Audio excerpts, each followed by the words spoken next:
काशीदीप खबरों को देखने के लिए चैनल को लाइक सब्सक्राइब करें। प्रियंका के बाद काशी में कांग्रेस ने जारी किया घोषणा पत्र, भर्ती विधान, शिक्षकों, युवाओं, महिलाओं पर नजर, सरकार बनाने का दावा। यूपी विधानसभा चुनाव के मद्देनजर वाराणसी में कांग्रेस ने शनिवार को अपना घोषणा पत्र, भर्ती विधान, जारी किया।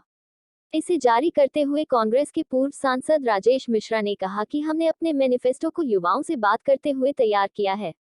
उन्होंने कहा कि देश और उत्तर प्रदेश की मूल समस्या देश के हर युवा को पता है।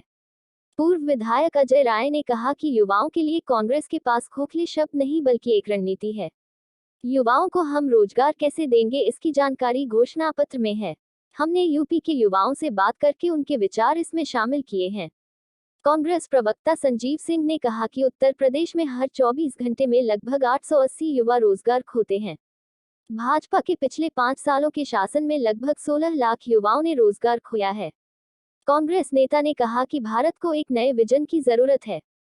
भारत को विजन कांग्रेस पार्टी ही दे सकती है, छोटी छोटी पार्टियां नहीं दे सकती हैं। भाजपा का विजन देश का विजन नहीं है। कांग्रेस नेताओं ने आरोप लगाया कि योगी सरकार यूपी में सबसे विफल सरकार रही है। जिस तरह से यहां परीक्षा पेपर लीक होते हैं, डर है कि यूपी टीईटी की कल होने वाली पेपर कहीं फिर न लीक हो जाए।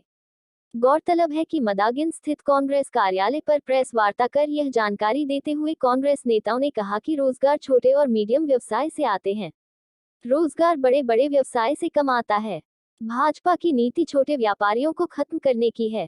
नोटबंदी, गलत जीएसटी और कोरोना के समय सरकार द्वारा लिए गए गलत निर्णय के कारण 14 करोड़ युवाओं ने रोजगार खोया है।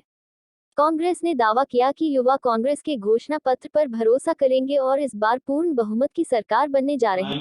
कि पूर्वांचल के गंगा तटीय नदी तटीय इलाके के छात्र व नौजवान ओलंपिक में भागीदारी कर सके। सोनभद्र के एरिया में तीरंदाजी करने वाले, मेरठ के क्षेत्र में कुश्ती करने वाले, तो ऐसे हम स्पोर्ट्स जोन बनाएंगे। वहीं पे अभी हमारे नेताजी से आपने पूछा कि जुमला कौन बोल रहा है। धर्मेंद्र प्रधान जी ने कहा कि उत्तर प्रदेश में प्राथमिक शिक्षकों की भर्ती 1,76,000 बाकी है। ये हम नहीं कह रहे हैं। तो अब आप सवाल बनता है कि योगी जी सही है कि धर्मेंद्र प्रधान जी सही है। और हमने कहा कि हम 1.5 लाख प्राथमिक शिक्षकों की भर्ती करेंगे। तो ये पूरी तरह से हम सकारात्मक राजनीति के लिए आगे आए हैं। जो नकारात्मक राजनीति ये पहले से तय है कि सब जगह से कांग्रेस पार्टी की नेता आदरणीय प्रियंका गांधी जी हम लोगों की नेता हैं और उन्हीं के नेतृत्व में उत्तर प्रदेश में चुनाव होगा। कांग्रेस उन्हीं के नेतृत्व में पूरे उत्तर प्रदेश में दमखम के साथ चुनाव लड़ रही है और निश्चित तौर से प्रियंका गांधी ही हमारा चेहरा है।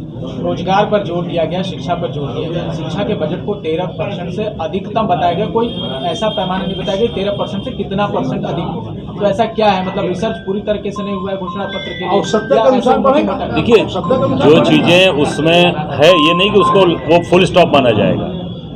फुल स्टॉप नहीं माना जाएगा, उसको उस तरीके से अपग्रेड करते चले जाएंगे। हम इस तरह से काम नहीं करेंगे कि बीएचयू जो सबसे बड़ी यूनिवर्सिटी हमारे देश की, हमारे बनारस की, वहाँ पर 8-10 महीने बाद वाइस चांसलर पोस्ट हुआ और वहाँ पर जो बीएचयू के अपने जो पैसे थे, अपने जो उनके खुद रिजर्व फंड थे, वो खत्म हो गए। आज बीएचयू तनख्वाह इंतजार करता है, 2-2 महीने में तनख्वाह दी जा रही है। तो हमारे कांग्रेस के समय में ऐसा कभी हुआ है क्या? कभी नहीं हुआ। हम शिक्षा को सर्वप्रथम मानते हैं। शिक्षा, स्वास्थ्य, ये सारी चीज़ हमारी टॉप प्रायोरिटी में है। तो और सबसे न्यूनतम शिक्षा का बजट, सबसे बिल्कुल सही बात है। सबसे स्थिति आप तो हम निश्चित तौर से हमारी पार्टी ने जो तय किया है हम उसको आगे भी बढ़ाएंगे, चीज़ों को लेकर चलेंगे और शिक्षा के क्षेत्र में आगे जो जो चीज़ें उसमें हैं वो सारी चीज़ें आगे तक भी जाएंगी। उसमें कोई फुल स्टॉप नहीं। 2 साल से वर्चुअल एजुकेशन हो रहा है। वो तो चाहते हैं कि इस लड़ाई को बीजेपी वर्सेस सपा कर दिया जाए, सपा वर्सेस बीजेपी कर दिया जाए, किसी तरह बीजेपी की सरकार बन जाए। अमर जवान ज्योति को लेकर एक बड़ा हंगामा हुआ है कि कहा जा रहा है कि बुझा दिया गया, लेकिन सरकार की तरफ से ये दावा है कि बुझाया नहीं गया है, उसे विलय किया गया है। National war memo. अच्छा ही बताइए, आप खुद अपने दिमाग से इसका आकलन करिए कि अमर ज्योति जवान जो ज्वाला चल रही थी, आज हमें लगता है 40 साल से, उसका वो विलय करने का मतलब क्या होता है कि उसे समाप्त कर दिया गया तभी ना विलय होगा। यदि आपका विलय हमारे में हो तो मतलब आपका अस्तित्व खत्म होगा तभी ना आपका विलय होगा। भाजपा कहना कि ये उपनिवेशवाद को याद दिलाता था, अंग्रेजों की बनाई मतलब वो मतलब हिंदुस्तान के जवानों ने हिंदुस्तान को आज़ाद कराया, तो उपनिवेशवाद इनको याद आ रहा है।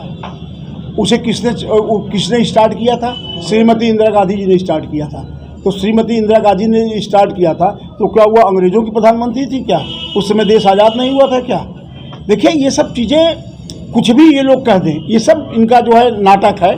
ये जो बेसिक इशूज हैं इस समय चुनाव के, चाहे वो प्रदेश के अंदर हो, यूपी के अंदर हो, चाहे यूपी के बाहर हो, वो इस देश के लोगों की जो समस्याएं हैं उन समस्याओं से लोगों का ध्यान डाइवर्ट करके किसी दूसरे इशू पे ले जाने की कोशिश है लगातार।